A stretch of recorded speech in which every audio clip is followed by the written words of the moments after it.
کہ یہ جرات ہم میں سے کسی نے کی ہے؟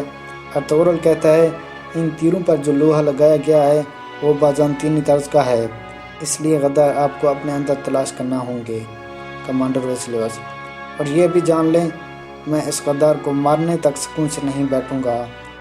گورنر کہتا ہے اس غدار کو پکڑنا میرا فرض ہے اور اس کو سزا بھی میں دوں گا، لیکن میں آپ کے سپاہیوں کا بہت شکر گزار ہوں ارطغرل صاحب، جنہوں نے اپنی جان کی پرواہ کیے بغیر میری بیٹی کی جان بچائی، اور اس دوستی کو قائم رکھنے کے لیے میں سب کچھ کروں گا۔ ارطغرل کہتا ہے ہم دوست کے دوست ہیں اور دشمن کے دشمن۔ پھر ارطغرل سب سے مخاطب ہو کر کہتا ہے جیسا کہ گورنر نے دوستی کا اعلان کر دیا ہے، اس لیے میں اعلان کرتا ہوں کہ قرح سسار کے لوگوں کی جو رقم واجب الادا ہے وہ میں معاف کر دیتا ہوں۔ یہ سن کر گورنر خوش ہو جاتا ہے۔ جودار قبیلے میں سردار جاندار کہتا ہے آپ نے اسلحان کا رشتہ مانگ کر ہمیں شرف بخشا ہے امیر حضرت۔ یہ بات سن کر اسلحان مزید پریشان ہو جاتی ہے۔ اس کے بعد جاندار کہتا ہے لیکن میں اس بارے میں جاننا چاہوں گا کہ میرے بچے اس بارے میں کیا کہتے ہیں۔ اورال کہتا ہے مجھے سب سے زیادہ خوشی ہوئی ہے حضرت کہ آپ نے ہماری بہن کو اس قابل سمجھا۔ چولپن خاتون بھی اس شادی کی حمایت کرتی ہے۔ اریار کہتا ہے اسلحان بہن اس کے بارے میں بہترین فیصلہ کرے گی بابا جان۔ جاندار کہتا ہے بتاؤ بیٹی اس بارے میں آپ کا کیا خیال ہے، لیکن اسلحان خاموش رہتی ہے۔ دوسری طرف گورنر واپس آنے کے لیے تیار کھڑا ہوتا ہے۔ ارطغرل کہتا ہے آپ نے تجارت بحال کر کے غداروں کو ایک اچھا جواب دیا۔ گورنر کہتا ہے پھر واپس جانے سے پہلے تاجروں سے کچھ بات کر لیتے ہیں، اس طرح ہماری تجارت کو فروغ ملے گا۔ ارطغرل کہتا ہے چلیں پھر۔ اس کے بعد سب بحر کی طرف چل پڑتے ہیں۔ دوسری جانب جاندار کہتا ہے کیا تم نے اپنی زبان کھو دی ہے بیٹی؟ ہر کوئی جاننا چاہتا ہے کہ آپ کیا کہنا چاہتی ہو اس بارے میں۔ اسلحان کہتی ہے امیر صاحب کی پیشکش نے نہ صرف آپ کو شرف بخشا ہے بلکہ مجھے بھی شرف بخشا ہے۔ میر سعادتین کی بیوی بننا میرے کندھوں پر ایک بہت بڑا بوجھ ہوگا۔ میں خیمے میں رہنا پسند کروں گی نہ کہ محل کی دیواروں کے درمیان۔ میں اپنے بچوں کو محل کے کالے کمروں میں پروان نہیں چڑھانا چاہتی۔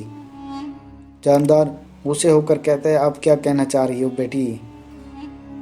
اسلحان کہتی ہے اگر ہمارے سردار یہ حکم دے تو میں یہ پیشکش قبول کر لوں، لیکن اگر آپ مجھے یہ فیصلہ کرنے دیں تو میں کہوں گی امیر حضرت کو کوئی ایسی لڑکی تلاش کرنی چاہیے جو محل کے قابل ہو۔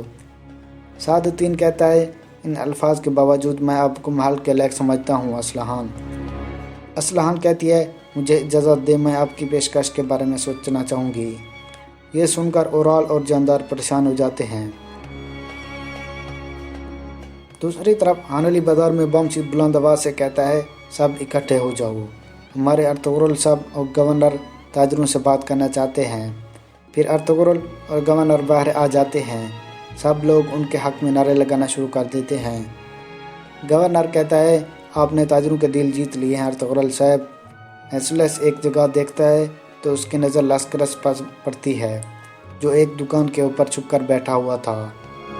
پھر گورنر اسٹیج کے اوپر پہنچ جاتا ہے جبکہ لاسکرس تیر سے گورنر کا نشانہ لگا رہا ہوتا ہے۔